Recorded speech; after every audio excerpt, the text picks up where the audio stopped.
Sehat. Saya kabar Pak. Alhamdulillah baik. Lulus tahun di Jawa. Di Bandung 3 tahun. 3 tahun di Bandung, lulus tahun di Jogja. Oh. Di mana tuh di Jogjanya? Di Jogja.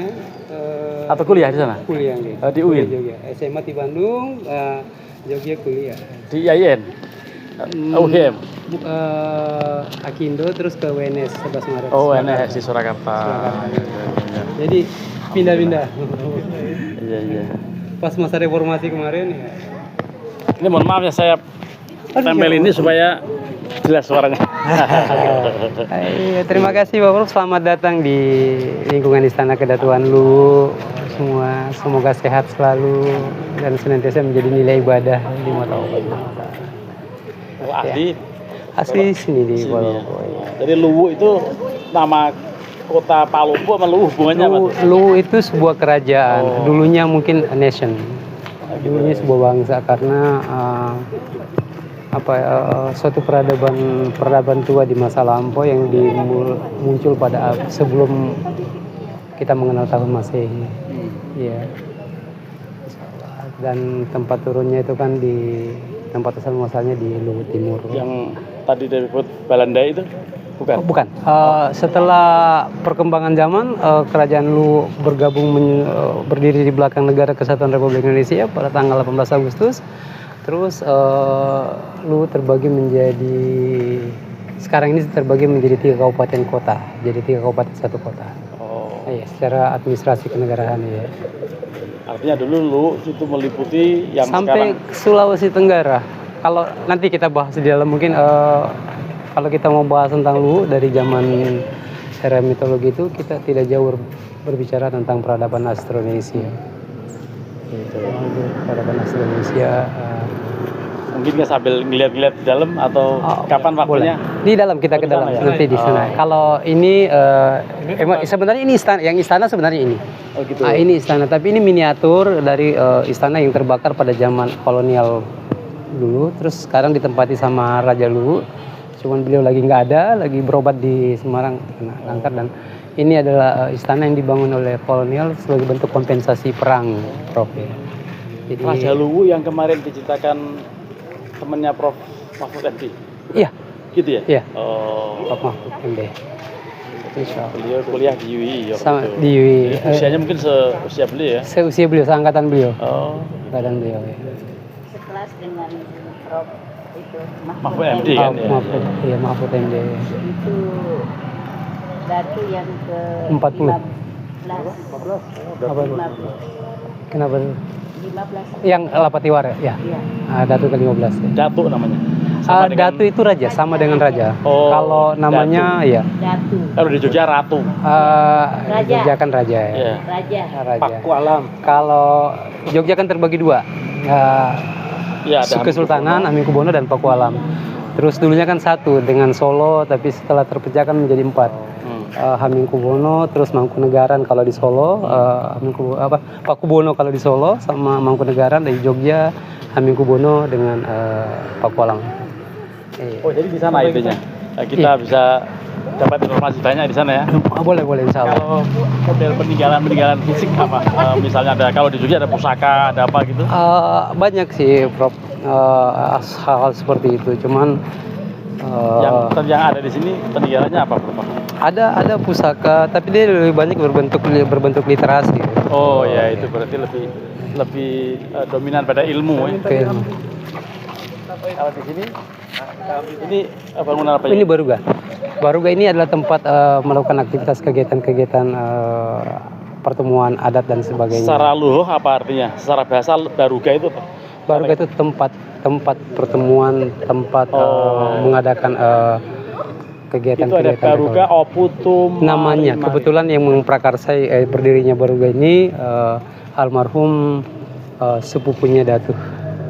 Kalau di Jogja mungkin namanya Pendopo gitu? Pendopo ya. Oh, Pendopo ya. Yeah. Baruga ini sebenarnya bangunan yang dibangun untuk pertanda bahwa akan diadakan suatu kegiatan yang bersifat ritual dan melibatkan masyarakat banyak. Namun ketika selesai acara, Baruga ini harus dibongkar. Namun karena ini sebuah bentuk pelestarian daripada kearifan lokal, maka dia dibangun tuh diabadikan seperti Iya, itu. diabadikan ya. Iya. Oh, jadi Baruga itu pendopo ya? Iya, kurang lebih seperti itu. Bisa dia bikin dulu motor. Motor dulu, Ton. Kasih motor dulu. Bentar. Motornya di sini dulu. Atau nggak apa-apa? Yang di samping sih udah, Kalau mau bagus ambil dari sini. Yang ini kita ambil pojok ini. SQ-nya sini. Ininya ya. Sini. Jadi maju sih. Ini memang bangunannya itu ya. Atapnya ini apa? Atap berbentuk limas kayak persegi, berundak tiga. Kalau yang di masjid sama aja. Sama. Termasuk istana ini ya, yang ini. Ini buatan ini mengikut pada bangunan-bangunan yang ada di Luwu. Jadi dia bentuk fisiknya berbentuk arsitek Kalau tembok Netherlands. juga dari dulu. Dari dulu Belanda punya ya. Jadi makanya arsiteknya model-model Belanda, model-model Eropa klasik. Kalau masjid yang agung tadi bukan Masjid tebal Jami, banget ya? Masjid Jami ya. Iya. Itu sekarang sudah menjadi cagar budaya, sudah masuk tingkat nasional. Iya. Dan reliefnya mirip-mirip Candi Borobudur. Hampir sama. Penggunaannya struktur juga bangunannya strukturnya ya. Dia menggunakan putih telur. Saya lagi membayangkan berapa butir putih telur untuk Campur doa gitu. Iya. Iya. Kita ikuti apa arahan beliau. Iya. Kalau ini namanya salah Lara, saya masih belum mau tadi. Pasti. artinya. Iya. Todopuli sama Lara ini adalah sebuah, kalau secara garis besarnya disempurnakan dalam satu bahasa, kata komitmen. Iya. Komitmen. Jadi Semacam moto ya. iya, semacam moto spirit yang dibahasakan pada waktu pertempuran dahulu, kayak sama dengan merdeka atau mati. Sama ini membahasakan bahwa sekali kita bersikap itu siap menerima segala risiko. Itu baik kalau buruk. di Jogja sering disebut dengan rawe-rawe rantas, Malang-malang tuntas. kan Nah, gitu betul, tuh. ya. Nah, ya, jadi Ya. katanya memang cocok ya. Cocok ya. Kaidah itu semacam spirit ya tadi. Spirit. Kalau ini apa? Ini kemarin. Ini wali kota, bupati Tadi yang ada ada. satu yang belum bisa kata apa tuh? Singkeru. Ini Nawal Lipu di Mengende. Itu Ini apa itu? ikatan perjanjian antara manusia dengan ikatan perjanjian spirit manusia dengan Sang Pencipta. Iya. Jadi bukan hanya spirit. Kalau itu kan sesama pejuang loh. Itu sama pejuang. Kemudian Spiritnya itu. Bupati Iya. Luwu Timur Dan yang ini lebih pada Hampir dengan vertikal ya? Iya, ini hampir sama dengan sahadat gitu ya. Iya, kalau ini sahadat. Ini hampir sama, kalau yang ini Todopuli hampir sama dengan sekali layar terkembang. Secara bahasaan bisa diterjemah. Singkeru itu ikatan. Ini nawa itu jiwa. Oh, lipu. Lipu itu Dimengge. dunia. Dunia. Jadi di Mengende itu artinya kesatuan, keseluruhan. Iya, jadi ikatan perjanjian manusia, jiwa manusia menyeluruh dengan Tuhan. Itu lebih dahsyat lagi ya. Iya. Semboyan itu ya. Ada lagi namanya Singkeru Mulajaji. Singkeru Mulajaji ikatan antara Tuhan dengan ikatan antara Sang Pencipta dengan yang dicipta. Oh gitu. Itu lebih ini lagi karena Singkeru itu ikatan tadi, ikatan setia gitu ya. Iya, ikatan Namanya spirit. semacam sahadat gitu ya. Semacam syahadat.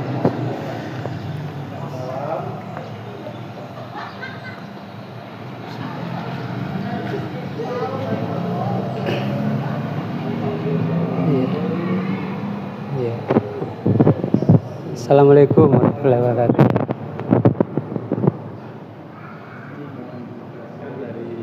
Sebelah mananya ya? Oke, kita pertama kali kita masuk, biar sekalian ini. Kita lebih enak kalau biar nggak setengah, karena banyak orang sini juga belum paham gitu. Iya. Jadi harus ini. Insya Allah dijelaskan ya. Ini mohon izin nanti di upload. Ini akan sangat bermanfaat. Iya, siap. Terima kasih ya. Oke, assalamualaikum warahmatullahi wabarakatuh. Assalamualaikum warahmatullahi wabarakatuh. Sekarang ini kita berada dalam satu ruangan di lingkungan Istana Kedatuan Luwu. Ruangan ini bernama Salasa Kedatuan Luwu. Jadi Salasa Kedatuan Luwu ini adalah tempat menerima tamu-tamu agung, tamu-tamu resmi, dan tempat melakukan acara-acara proses ritual adat dan sebagainya. Salasa Jadi Salasa namanya ini. Jadi kita sekarang pada dalam ruangan namanya Salapsa yang kebetulan juga berfungsi menjadi museum. Museum Batara Guru. Iya. Tadi kita masuk dan perlu kita ketahui bahwa bangunan ini adalah bangunan Belanda atau kolonial pertama sebagai bentuk kompensasi akibat bangunan Istana Langkana yang tadinya ada di kantor pos sana kebakar karena Terbakar atau kebakar? Dibakar. Bakar karena perang kemarin dan beliau membangun ini sebagai kompensasi sekaligus sebagai bentuk politik apresiasi politik mereka terhadap masyarakat Luwu karena pada waktu istana terbakar Datu yang ke-33 yang paling di atas yang perempuan itu melakukan perang gerilya. Melakukan perang gerilya dan gambarnya yang paling atas. Melakukan perang gerilya dan masyarakat Luwu pada umumnya dan Kota Palopo pada khususnya itu tidak mau ditertibkan kalau Datu tidak ada di tempat, ada di ibu kota. Makanya beliau raja pertama gitu ya. Bukan, itu raja ke-33. Iya. Waktu Belanda datang itu. Iya. Waktu Belanda datang itu raja ke-33 dan akhirnya Belanda membangun ini untuk menarik hati masyarakat dan ternyata belum bisa menarik perasaan masyarakat itu karena Datunya belum ada. Nanti setelah selesai perang gerilya baru beliau kembali ke Palopo dan setelah kembali ke Palopo tidak langsung menempati ini. Ini selesai dibangun tahun 1920, nanti ditempati tahun 1923. Raja ketiga yang 33. Gerilya untuk kolonial itu tahun berapa kira? Tahun akhir 1800-an. Berarti senada dengan Pangeran Diponegoro kalau gitu. Kalau di Jogja kan lebih 19... dulu Pangeran Diponegoro karena ini tahun 1890-an.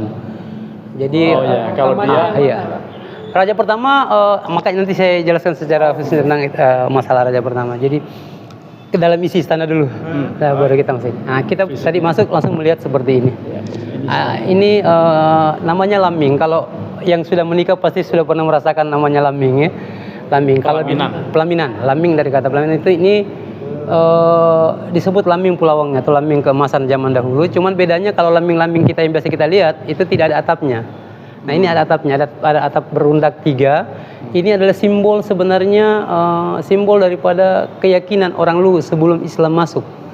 Ini disebut kalau bahasa Islamnya adalah pencapaian nilai ketauhidan. Tapi kalau bahasa Luwunya, bahasa lokalnya dikatakan pencapaian nilai-nilai papi jepu. Papi jepu itu kalau hadisnya man arafa nafsahu faqadarafa rabbahu. Kalau bahasa lokalnya mengatakan niga jepu alena mengenal jati diri ya. Iya, najeputun diponna. Artinya barang siapa mengenal dirinya maka dia mengharapnya. Cuman ini ada 3 tingkatan dalam konsep papi jepu yang nampak.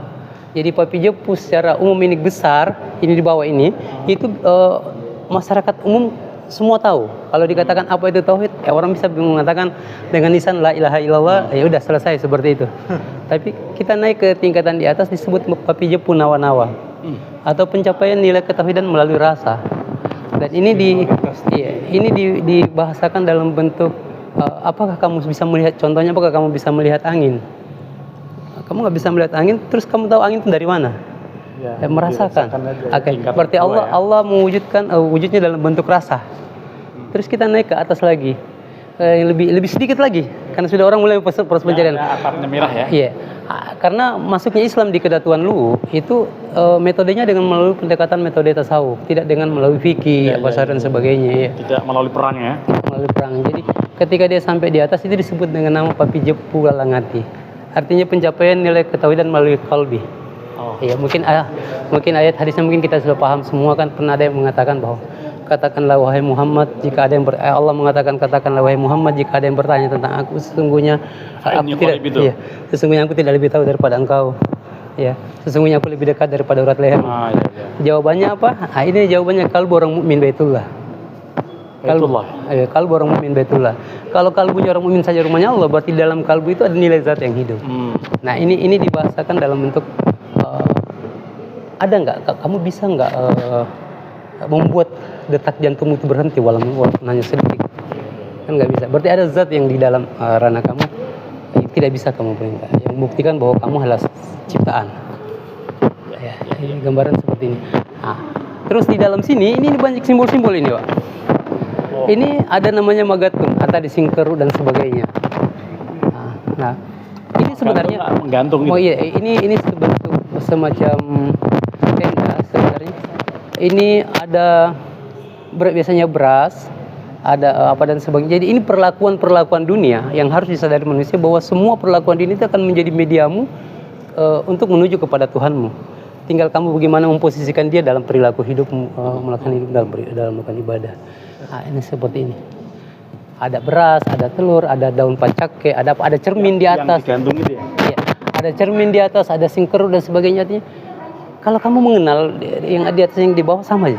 Artinya itu pemilik seperti itu tadi. Nah, kalau tadi ada guci di atas, sebenarnya gucinya itu terbalik. Dia itu buka ke atas, itu masuk pada makam disebut dengan nama Fanabillah. Fanabillah, pentiadaan yang ada selain daripada Allah. Ini kursi atau tempat apa semacam tidur apa tempat tidur? Ini tempat melakukan proses ritual. Biasanya orang melakukan itu dia dudukan di atas. Tapi saya kasih lihat dulu sedikit. Ada satu hal yang luar biasa di sini. Nah, ini. Tapi itu punten atau permisi nuhun sewu nggih. Iya. Ini Menteri Agama. iya. Ini tempat duduknya datu, tempat duduknya raja. Orang boleh duduk di sini, raja boleh ada di bawah, tapi yang bedakan adalah ini. Karena ini akan membuktikan suatu perilaku, akan menghadirkan suatu perilaku terhadap sang pemimpin. Kenapa ini seperti ini, dia berbentuk segi 8? Ini kalau ini yang dipakai oleh filosofi ini yang dipakai oleh Presiden RI kita yang kedua. Siapa? Pak Soeharto. Pak Soeharto, sehingga alhamdulillah mungkin doanya itu sehingga tidak hampir sampai dia turun dia tidak pernah punya kasus. Saya pinternya. Artinya gini, kenapa seperti ini? Ini ibarat samudra. Ini samudra. Ini sungai-sungai dari seluruh penjuru mata angin, dari seluruh arah mata sungai, barat, timur, barat. Sungai boleh datang membawa banjir bah, boleh datang membawa air bening, boleh datang membawa air yang busuk, boleh datang membawa bangkai, boleh datang membawa keruh dan sebagainya. Tapi ketika sungai itu sampai di muara atau sampai di laut, maka semua selesai. Artinya apa? Seseorang yang berada di atas tempat ini, ketika masalah sudah sampai kepada pemimpin, masalah harus selesai. Dalam konsep bahwa dia harus menjadi win-win solution, not problem. Pemimpin harus Ini simbolnya tadi segi 8 tadi ya? Segi 8 tadi. Jadi 8 penjuru mata angin, semua permasalahan boleh harus datang kepada satu titik, harus selesai pada satu titik. Banjir bagaimanapun besarnya, mau busuk bagaimanapun, ketika dia sampai di laut maka tidak ada lagi banjir, tidak ada lagi aroma, tidak ada lagi yang lain, semua selesai. Semua selesai. Tapi yang menarik tadi menyebut presiden kedua ini karena terlalu lama kali ya. Oh ya. Ini sama dengan kalau simbolnya lu itu kan bukan badik itu. Simbolnya adalah payung. Payung. Mengayomi ya. Oh iya. Iya. Jadi mengayomi. Jadi payung itu dia feminim. Dia kemuliaan. Jadi simbolnya iya, kelembutan. Simbol pertahanan perlindungan terbaik adalah rahim seorang ibu. Makanya kalau ibu hamil, yang lain itu yang nampak itu setengahnya berbentuk elips atau kurva. Jadi setengah bagi dunia ini itu diperuntukkan untuk manusia, sebagiannya lagi itu milik rahasia Allah. Ketika kita menang keluarkan berbentuk tidak seperti itu dan sebagainya. Nah, ini payung itu terlepas dari sebagai kenapa dia menjadi sebuah simbol karena dia mengayomi. Nah, ini mengisyaratkan bahwa seorang datu atau seorang pemimpin di Luwu itu tidak berhak untuk dipayungi. Dia tidak berhak dipayungi. Seorang raja tidak berhak untuk dipayungi. Kenapa itu? Karena dialah payung sebenarnya. Ini mohon maaf nih, payung ada merah, ada kuning. Ada merah, ada kuning, ada dua. Jadi payung kuning ini diperuntukkan untuk Datu Luwu, untuk Raja Luwu. Sedangkan payung merah ini proses Datu untuk menjadi pajung. Ada satu proses di mana pajung itu lebih tinggi statusnya daripada Datu. Seorang pajung pasti Datu, tapi seorang Datu belum tentu pajung. Nah, proses Datu menjadi pajung ini sangat luar biasa proses, karena ini bukan permintaan manusia, tapi ini permintaan alam. Jadi ada fenomena alam tersendiri muncul di Luwu, ya. Barulah seorang datu itu mau tidak mau dia harus diproses menjadi pajung. Nah, proses menjadi pajung itu idealnya begitu. Iya. Bukan melamar ya. Bukan. Enggak, walaupun dia mau, kalau memang tidak ada fenomena alam tersebut, dia tidak boleh. Karena kenapa? Disitulah datu akan ditempa, dia harus tidur di tempat yang terbuka, tidak menggunakan baju, hanya menggunakan cawat, dan dia tidak boleh makan makanan yang dimasak, tidak boleh melakukan aktivitas pelanggaran, termasuk ketika dia digigit nyamuk. dengan hari-hari yang ditentukan. Misalnya disepakati 18 hari.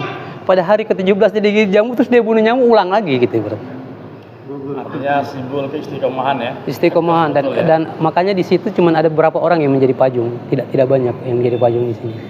Nah, karena itu seperti tadi fenomenanya seperti itu. Dan nanti setelah itu barulah payung kuning ini diganti dengan payung merah. Kenapa payung merah? Karena dia menyimbolkan seluruh semesta kehidupan ini. Merah kuning bukan soal bukan hal yang bukan belakangan ya. Kalau dia kuning ini kan simbolnya kita selalu menganggap manifestasinya adalah kemuliaan, adalah emas, dan seorang datu itu harus bisa mencerminkan bagaimana dia bisa memberikan kemuliaan bagi masyarakatnya. Nah, sama dengan topi beliau di atas itu. Beliau di atas topi itu. Itu emas. Topi kuning yang dipakai itu ya. Emas ya. Kenapa emas? Apakah kita tidak boleh bikin seperti itu? Boleh saja. Banyak orang bisa bikin lebih daripada itu. Orang duitnya banyak bisa bikin, selesai. Kalau permasalahan bikinnya. Tapi kenapa tidak boleh? Kenapa hanya datu? Karena itu adalah sebenarnya amanah. Melekat dari beliau adalah amanah. Bukan nilai yang status. umumnya orang pakai warnanya dua ya, hitam dan itu dia khusus. Yang warna memang emas itu. Kalau emas itu memang harus datu. Kenapa? Artinya lu ingatin pikiran lu itu harus berpikir untuk menghasilkan kecemerlangan, menghasilkan keemasan bagi masyarakat, menghasilkan sesuatu yang bermanfaat bagi masyarakat, bagi rakyat. Makanya dia tidak bisa lepas daripada simbolnya. Dan juga itu tombak bercabang dua. Nah, ini sebelum payung turun, ini lebih dulu tombak bercabang dua ini. Namanya besi paka. Besi paka ini kalau di Lu ini disimbolkan dengan keseimbangan. Tapi dilihat kok memang sengaja dibuat tumpul gitu. Iya, itu ada tutupnya. Oh, ada tutupnya. Itu tutupnya, itu tutup. Iya. Jadi sebenarnya ini terlepas dia sebagai senjata berbentuk fisik senjata, dia merupakan simbol yang harus menjadi pegangan datu. Pegangan datu apa itu? Ini adalah keseimbangan. Makanya dia dua keseimbangan ini ya. Hidup ini harus seimbang. Iya. Dunia akhirat. Ada perempuan, ada laki-laki, ada siang malam, ada pagi petang dan sebagainya. Jadi baik buruk datu harus bisa menjaga keseimbangan. Sekarang kalau silsilah raja-raja ada di sana. Nah, oke, kita sambil lanjutkan. Jadi kalau kita berbicara tentang Lu, secara garis besarnya Prof, saya mohon maaf, mungkin Prof lebih. Saya membagi menjadi 3 fase, Prof. yang tadi disebut. Iya. Fase pertama itu era mitologi. Era mitologi yang kita pahami bahwa era mitologi itu sebelum kita mengenal tahun Masehi. Itu dimulai dari zaman Batara Guru sampai dengan Batara Latu. Iya. Tahunnya berapa? Tahun sebelum Masehi, dan ini pada zaman inilah melahirkan sebuah karya sastra klasik terpanjang di dunia yang biasa kita dengar dengan nama Surat dari Kitab Galigo, yang menjadi heritage in the world, pengakuan dunia. Iya. Yang nama bandara itu? Iya. Apa arti Galigo itu? Galigo itu anak daripada nama kitab, nama orang sekaligus juga nama kitab terbesar dan terpanjang di dunia yang melebihi daripada Mahabharata dan Ramayana. Itu pengakuan daripada UNESCO sendiri. Itu ada di mana? Ada di Leiden. Galigo itu? Iya, ada di Leiden. Oke. Batara Guru ini namanya sebenarnya Latogelangi Sangkurwira. Dia pertama kali turun di Bukit Pensomuni Usu Cerekang, daerah Lu Timur. Ada orangnya. Ada, namanya Batara Guru. Nama Batara Guru itu adalah Latogelangi Sangkurwira Batara Guru. Tapi ini sebelum Masehi. Dan ini ketika naskah Galigo ini diproses, itu untuk membuktikan keabsahan daripada kitab Galigo itu, ada sebuah pusaka yang disimpan di rumah. Itu berusia 6.000 tahun. Itu kan juga ada di Mahabharata. Iya, ada di Mahabharata. Cuma ini lebih tua sih. Ini diketemukan 6.000 tahun. Pusaka yang ada di rumah. Usia sampai sekarang barang itu diprediksi sekitar 6.000 lebih. Namanya. Di Leiden katanya. Kitabnya ada di Leiden. Kalau pusakanya ada di rumah. Karena beliau lama di Leiden nih. Iya. Jadi, nanti konfirmasi beliau pernah lihat. Ada. Boleh dilihat. Dan itu sudah. Pemberontak Belanda itu yang ke-33. Puata Andi Kambo Opu dari Sompa yang ke-33. Jauh sekali ya. Iya, yang ke-15 itu adalah Datu atau Raja Luwu, yang raja yang pertama menerima Islam di Sulawesi Selatan. Yang Lapatiwara. Lapatiwara itu. Iya, yang ke-15 iya. Puata raja ya. Puata itu ya. Raja ke-15 Lapatiwara itu. Lapatiwara. 15, 87, 16, 15 itu waktu Belanda masuk. Bukan, Belanda masuk ke Luwu itu pada zaman ini 1901. Tahun tepatnya dia masuk pada tahun 1905. Oh, baru itu ya? Iya. Jadi tahun itu mungkin VOC zaman VOC belum masuk. Belum masuk, VOC belum masuk. 600 kan VOC Iya, itu. belum masuk. Apu dari Sompa nanti dia meninggal. Sekali ini kerajaan Luwu itu. Luwu sebagai kerajaan tertua di Sulawesi Selatan. Iya, di Sulawesi Selatan. Kalau tadi sampai perkiraannya berapa itu? Antara Diprediksi sekitar abad ke-6, 7, ada juga yang prediksinya di abad kedua, terus tapi kalau di ininya dia di kalau ini sebelum Masehi. Gitu loh. Enggak ada tahunnya itu. Enggak ada tahunnya sebelum Masehi. Nah, Istrinya Datu ini orang Jogja. Siapa? Istrinya Datu. istri Datu Raja Luwu dia orang Jogja, orang Pakualaman sebenarnya. Iya, keluarga dekat dengan Naskah yang tadi itu apa? Yang terpanjang di sini Surah Galigo di Leiden. Ada di sini cuman terjemahannya ada cuman di Belanda ada, saya pernah lihat yang digulung. iya yang digulung ya. Ada di sini cuman sudah Bahasa apa, Bro? Itu Arab itu ya, kayak Pegon gitu. kayak Arab Pegon gitu. iya. Bahasanya bahasa Luwu sini. Lontar. Kalau silsilah yang ini sama itu apa? Perbandingan. Sama.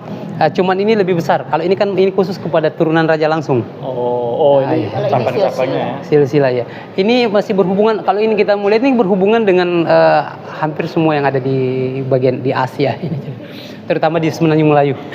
Oh gitu. Iya. Seperti yang kita kenal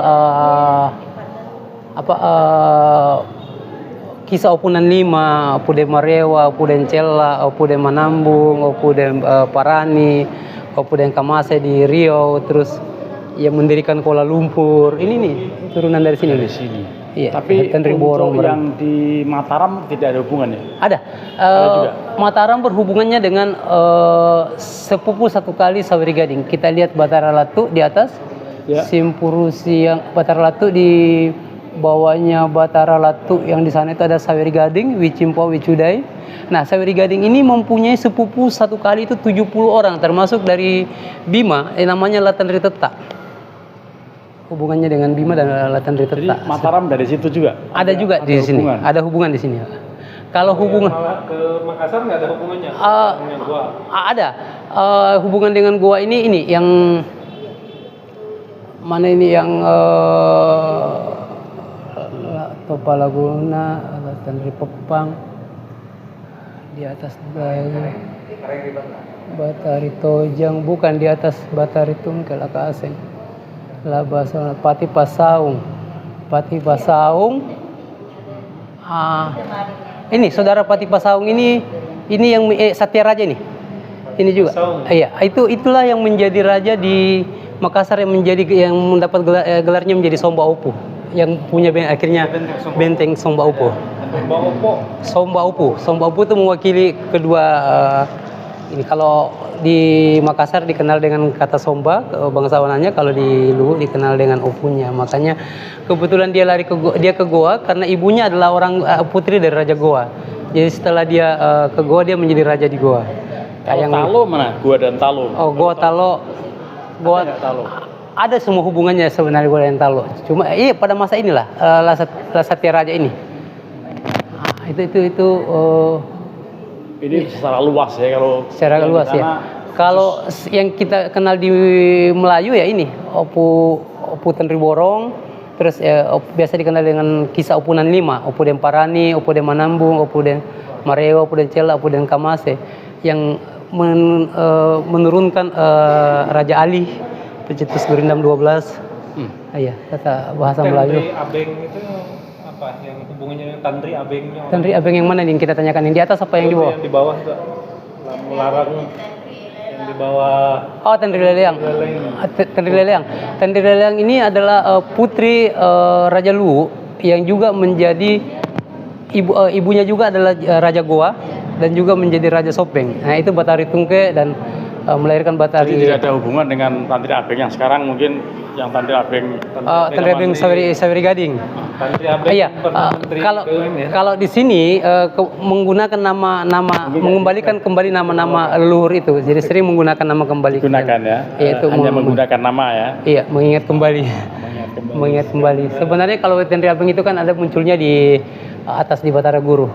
Batara Guru itu nanti kawin dengan Wenyi Timo, melahirkan Batara Latu kawin dengan Widatu Sengang, melahirkan Saweri Gading dan saudara kembarnya namanya Tantri Abeng. Ini luar biasa ya Batara Guru itu. Udah lama sekali. Iya, lurus. Nah, ini yang segi 4 ini, tanda payung segi 4 itu tandanya dia adalah pajung. Tapi kalau bundar saja baru ada payung itu bukan dia pajung, dia cuma datu saja. Oh, antara yang kotak dengan yang bundar. Ini akan berbeda dengan ilmu mawaris. Kalau yang waris itu kan lagi perempuan. Iya. Baik, kalau yang itu mengenai apa yang di lemari atau tinggalan-tinggalan apa yang bisa dijelaskan? Sebenarnya sudah banyak yang ini cuma sekedar peninggalan-peninggalan keramik-keramik asing ini ya peninggalan-peninggalan peradaban aja bahwa zaman dahulu kan hubungan Luwu dengan Cina itu dengan kerajaan-kerajaan yang ada di Nusantara itu sangat erat hubungannya. Karena ini mirip kalau kita sayang ziarah ke makam Sunan Gunung Jati. Iya. Kan ornamennya juga begini. Iya kan dekat dengan Cina. Nah, salah satu hubungannya istri daripada Saweri Gading adalah orang Cina namanya Wechudai. Oh. Makanya di Cina itu ada daerah desa namanya Desa Luwu. Kita gitu ya? kita searching di Google ada desa di Cina namanya Desa Luwu. Di Cina itu. Di Cina ya. Luwu, Desa Luwu. Kalau ini di dalam ini apa? Barang-barang peninggalan juga ya? Barang peninggalan juga ada hubungannya dengan ada juga dari Arab ini dan sebagainya. Yeah. Jadi ini tentunya batunya bagus ini kalau buat cincin ya? Buat cincin. Prof suka cincin. Nah ini yang kalau untuk perempuan di Luwu ini yang perlu diperhatikan. Ini yang satu ini namanya pinang goyang. Yang mana tuh? Yang itu? Yang tempat yang kayak Sukonda itu. Tuh sebenarnya. Kalau di daerah lain di Makassar semua pakai yang kayak bando apa semua tapi tidak ada pinang goyangnya. Nah ini khusus untuk Luwu pinang goyang. Kenapa pinang goyang? Ini iya. Pakai konde. Manifestasi doanya ini kan hampir tidak ada pohon pinang itu bengkok. Nah, lurus ya. Lurus. Makanya ditancapkan di kepala seorang istri untuk mengingatkan bahwa harusnya lurus ya. Harus karena rusak sebuah rumah tangga tergantung daripada istrinya. Kalau istrinya sudah gimana, makanya mau kencang bagaimanapun ketika dia kembali pada porosnya kan. Itu simbol kebaikan ya. Simbol kebaikan. Alhamdulillah. Manifestasi doanya luar biasa. Masya Allah. Iya. Ini peninggalan-peninggalan yang ada. Ini juga termasuk zaman kuno ya. Zaman kuno. Ini iya zaman perunggu. Alat minum kan? Iya, menjamu tamu-tamu dulunya. Oh. Teko. Di Madinah itu ada museum. Kayak gini juga ada ternyata. Iya. Rasanya dari Cina dari mana? Luar biasa, Prof. Saya juga Gini bentuk-bentuk gini. Kalau sebelah sana ada yang bisa dijelaskan di sebelah sana? Oke, sebelum kita ke sana kita ke bendera dulu, Prof. Oh, bendera ya. Kita ke bendera. Ini warnanya juga. Ini 3 bendera utama. Sebenarnya ada bendera satu hitam. Ini namanya bendera anak telue. Kuning, hitam, merah. Ini perangkat adatnya. Luwu ini terbagi menjadi 3 wilayah utama. Wilayah selatan, tengah, dan utara. Nah, wilayah utara itu mulai dari Salutubu sampai ke perbatasan Sulawesi Tengah dan Sulawesi Tenggara. Nah, ini benderanya yang kuning nih, yang pimpinannya namanya Makole Bebunta. Terus yang hitam dari perbatasan sini, Luwu Utara, Salutubu sampai ke selatan. Enggak disimpan atau dibawa mungkin sama ininya, sama pimpinan wilayahnya. Sampai ke Toraja, terus ke Sulawesi Tenggara Bikongka. Karena dulu Sulawesi Tenggara itu masih wilayah daripada Kedatuan Luwu. Terus yang dulu, merah ini adalah wilayahnya Madika Pondrang. Mulai dari Pondrang naik ke Latimojong, terus ke daerah Bugis Pitumpanua. Ya. Ini. Nah ini 3 bendera putih ini sebenarnya hubungannya dengan Majapahit. Oh. Hubungannya dengan Majapahit. Jadi begini, salah seorang putri daripada kerajaan Majapahit itu menikah dengan Datu Luwu anak kaji yang keempat. Namanya Wetapacina. Nah, Wetapacina itulah yang diberikan gelar kepada istri daripada SBY dan Nggak mau menikah. SBY SBY kasih gelar anak kaji, istrinya digelari Weta Pacina. Nah ini ketika beliau pulang, Jadi ada pernikahan ya di sini ya? ada pernikahan, ada hubungan genealogisnya seperti itu, pernikahan dengan Majapahit. Jadi prosesnya dengan hubungan dengan Majapahit tidak dengan perang, tapi proses kawin mawin. Kalau tokoh nasional ini ada SBY atau siapa yang pernah hadir? Dari Presiden Soekarno, Presiden Soekarno pernah kemari, terus itu beliau Presiden Soekarno, terus Megawati, terus SBY. Pernah Pak Jokowi tapi tidak sempat diizinkan masuk. Datu nggak izinin dia masuk. Saya kalau foto karena di sampai depan bawah jadi presiden ya? Karena tidak ada pemberitahuan bahwa dia akan datang ke sini. Nah, Datu nggak mau ada mengambil resiko.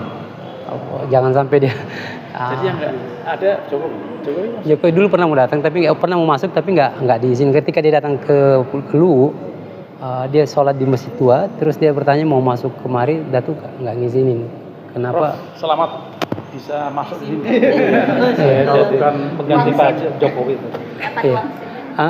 Ya artinya bukan tidak izinkan apa karena resiko seharusnya kan keamanan dan sebagainya harusnya kan kalau beliau mau datang harus pemberitahuan dulu biar ada safety-nya lebih jelas protokolernya dan sebagainya itu alasannya beliau tidak mau mengizinkan 7 kuda emasnya itu yang menjadi masalah. Jadi memang ada kekuatan yang luar biasa ya. Kita jadi hampir semua datang ya. Hampir semua datang ya. Prabowo belum pernah tapi belum sempat belum diwujudkan. Soekarno ada ya, Soekarno sana. Jadi kita ini atas pengetahuan beliau ya. Luar biasa, subhanallah ya Allah. Prof kita nggak sembarangan diizinkan begini. Ini jenderal salah satu korban dari Jenderal Ahmad Haris Nasution. Beliau pernah ke sini ketika proses pembangunan mau pembuatan pelabuhan Tanjung Ringgit. Beliau selamatkan yang satu-satunya yang selamat ya. Terus Bung Karno di atas ketika beliau datang dan ini salah satu utusan Jerman ketika Jerman datang membuka kebun karet pertama di Sulawesi Selatan. Makanya ada daerah karetan daerah karetan. Ini sebelum Belanda. Sebelum Belanda. Ada dokumennya. Ada dokumen.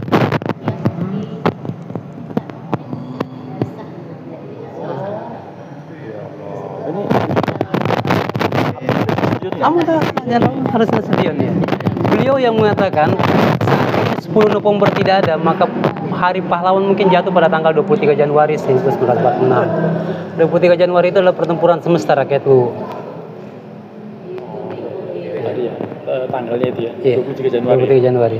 Kenapa dijadikan begitu? Karena salah satu indikatornya dikatakan menurut beliau bahwa dikatakan Hari Pahlawan karena melibatkan hampir seluruh masyarakat perwakilan wilayah yang ada di Indonesia. Ini mohon maaf siapa?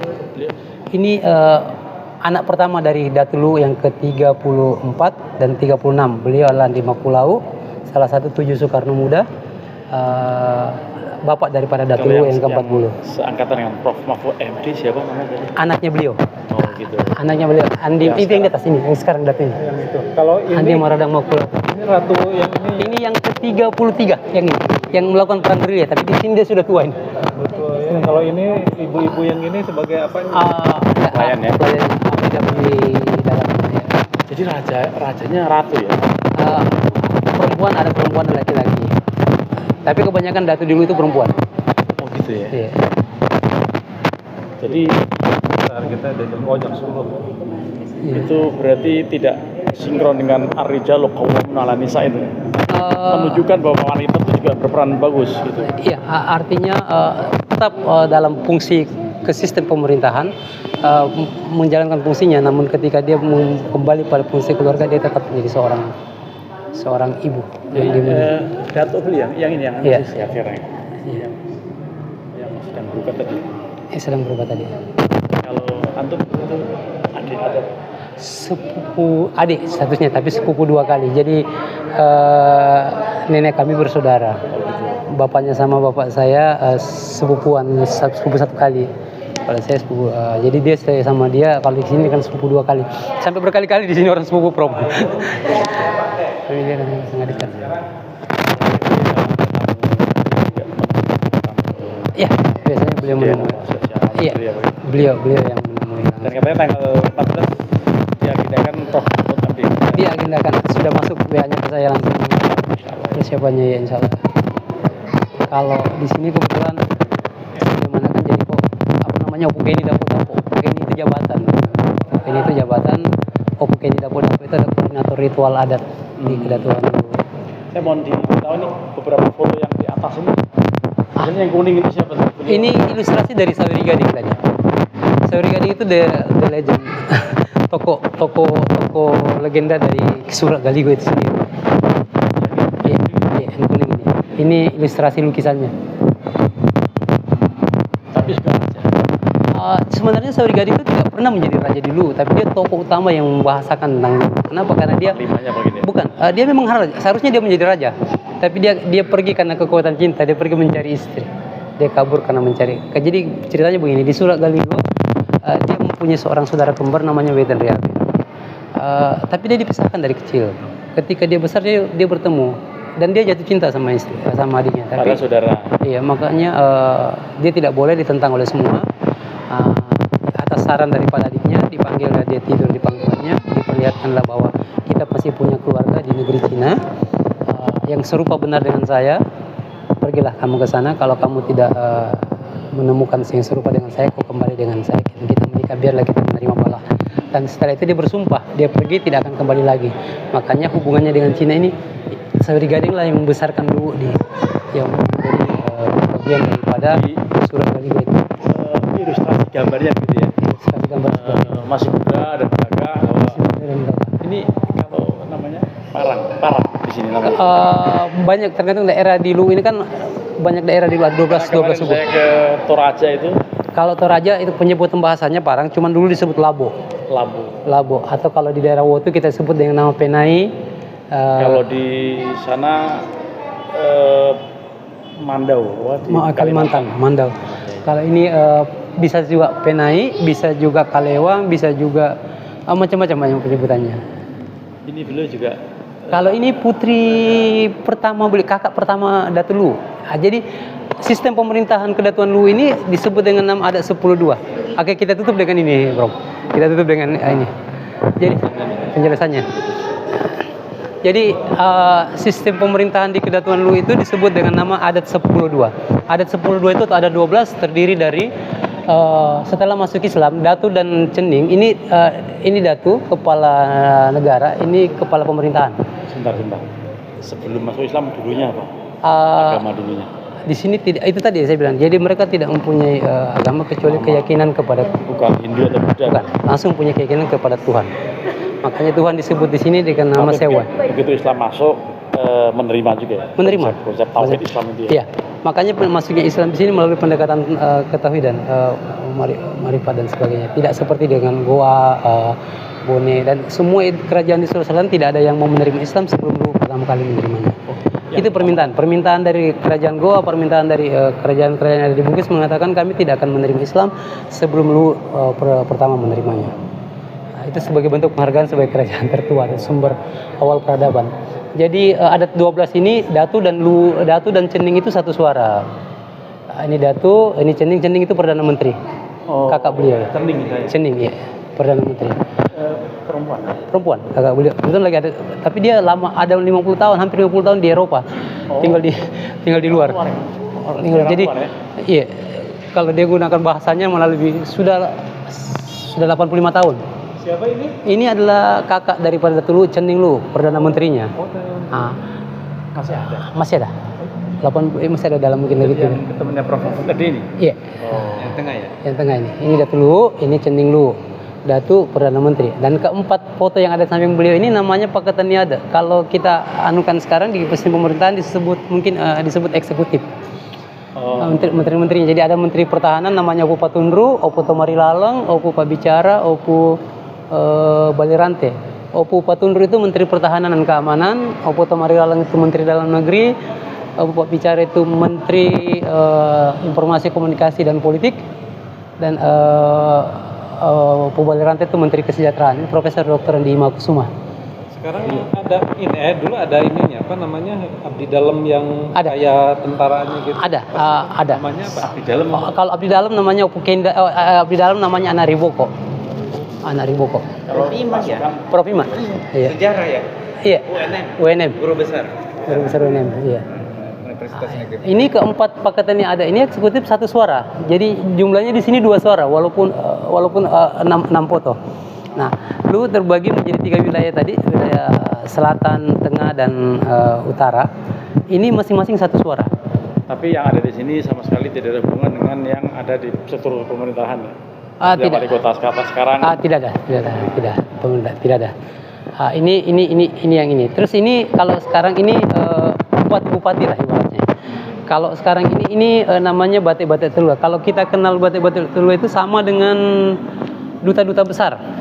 Oh. Duta besar. Jadi ada Maco Wage, Maco Alatondro, Maco Cendrana. Ini Maco Wage ini pemimpin perwakilan masyarakat Lu yang ada di wilayah Wage.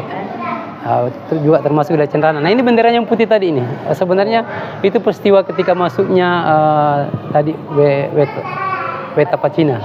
Terus Maco Alatondro ini adalah pemimpin komunitas masyarakat pendata yang ada dalam wilayah ibu kota.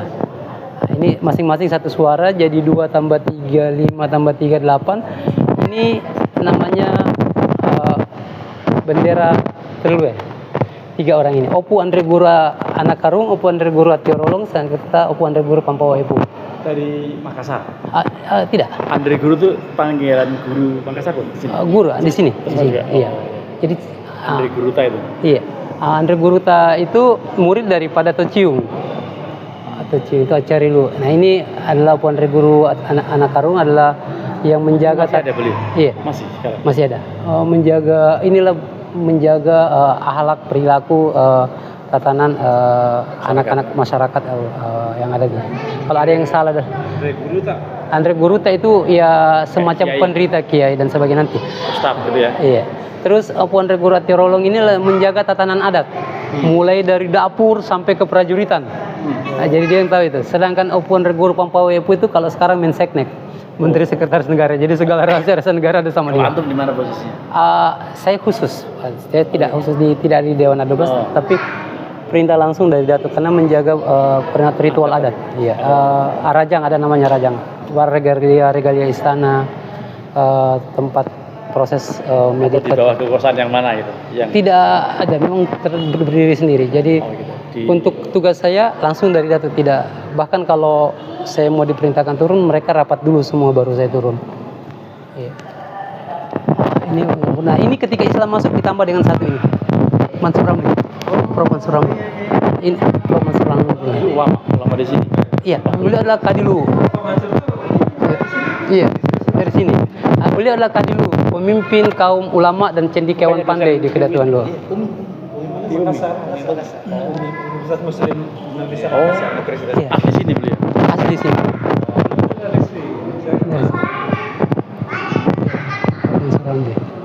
Nah, ini jadi 11 tambah 1 12. Ini tadi susunan pemerintahan yang ada di Ini juga Prof ya, luar biasa ini. Penjelasannya. Mari kita closing di sini deh. Oke, siap. Saya mau tanya itu, kalau sistem tata kelola keuangan gimana? Dengan pendapatan daerah apa masuk ke Ini kekinian ya, Prof. Kalau kekinian ini yang kadang saya miris gitu. Mirisnya perhatian Ada APBD nggak untuk? nanti yang ada di sini mah bukan APBD ya. Betul-betul apa ya? Kayaknya beda dengan Jogja deh. hibah nggak ada? Enggak ada. Nanti per kegiatan aja kalau ada yang mau hibah, ada yang mau bantu. Kadang kalau kita ada kegiatan kita masih bikin proposal dan cari sendiri. Itu kan. Kita orang sudah lupa itu kulit ya. Iya. Dan lucunya nanti ketika ada masalah di sini, Kalau Jogja nggak begitu deh. Iya. Dia Sultan Hamengkubuwono tuh iya itu. karena juga gubernur kan. Iya. Kalau di sini nanti ada masalah baru tidak bisa diselesaikan pemerintah baru masuk ke istana. Itu yang Kalau menderita ngomong sini. iya. Itu yang kadang kita. Karena dulu yang sebelum ada pemerintahan itu kan ini dulu. Iya. Kita duduknya di bawah aja. Sangat tidak layak. Ya. Kan sini kan. Ada closing statement untuk kami-kami. Ah, Ini beliau dari UIN Bandung, saya dicari ke Jakarta. oh iya. Saya belikan. Iya, insya Allah.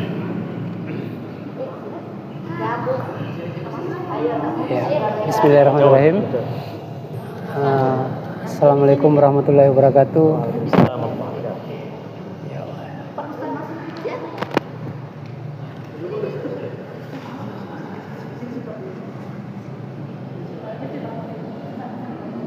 Jangan closingnya saya yang mau bilang begini. Jika dari saya yang menyampaikan seperti ini.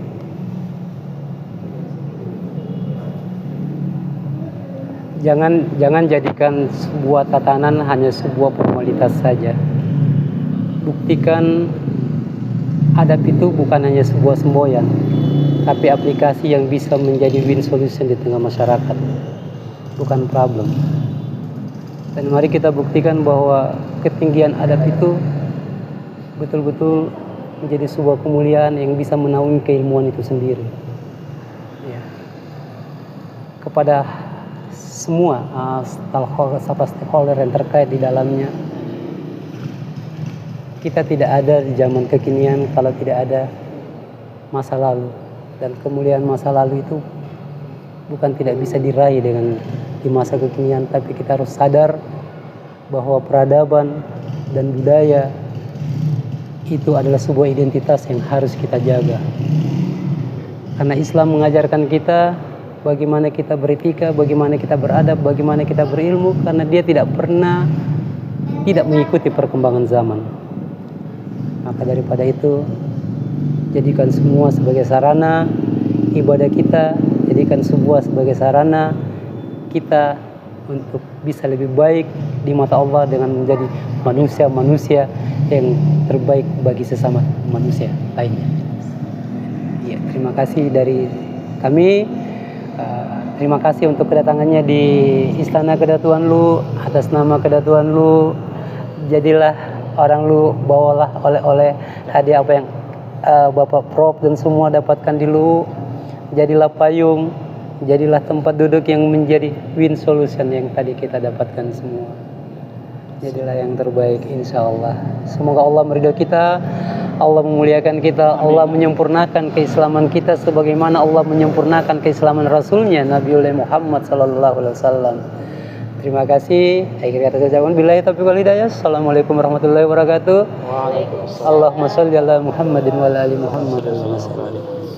Makasih Bapak. Terima kasih. Mohon maaf. Terima kasih. Terima kasih.